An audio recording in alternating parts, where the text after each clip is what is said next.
6x² -3 -7x का गुणनखंड कैसे करते हैं अभी हम समझेंगे। तो यहाँ पर हमें क्या दिया है,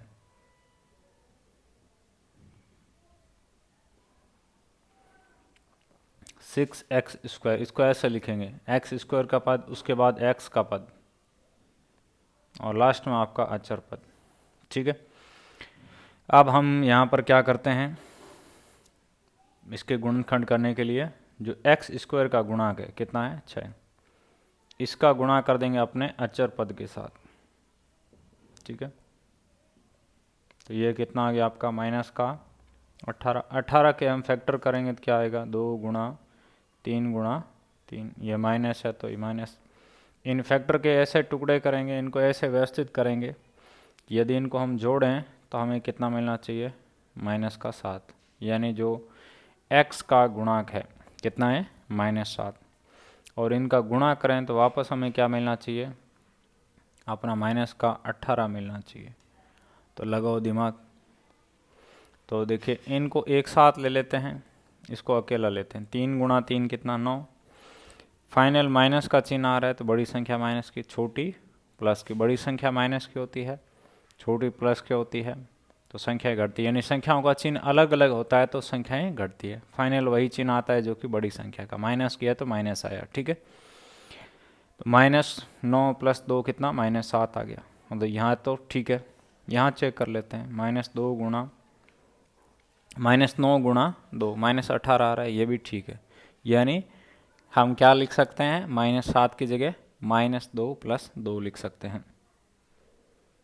तो -9 + 2, यहाँ x है, इसके साथ तो इसके साथ x, इसके साथ x और -3, इन दोनों का जोड़ा, इन दोनों का जोड़ा।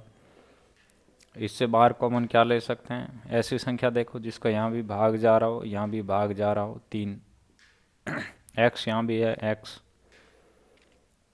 3 का भाग दिया 6 में 2 बार, x का भाग x² में x बार, 3 का भाग 9 में 3 बार, x से x कैंसिल हो गया। यहाँ 2x - 3 है, यहाँ भी क्या पड़ा है 2x - 3 है, इन सेम सेम है तो इससे एक बार कॉमन ले लेते हैं। जब चिन्ह सेम होते हैं तो हमें प्लस का एक बार कॉमन लेना होता है, और चिन्ह बदलना होता है तो माइनस का एक बार कॉमन लेते हैं। ठीक है, यहाँ भी 2x - 3 है, यहाँ भी 2x - 3 है, तो इसको हमने फिर बाहर कॉमन ले लिया। यहाँ क्या बच गया 3x, यहाँ क्या बच गया प्लस का 1। तो अंत है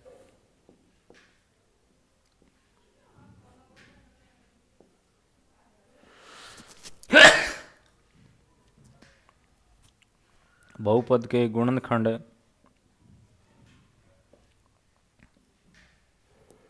क्रमशः 2x - 3 तथा 3x + 1 है।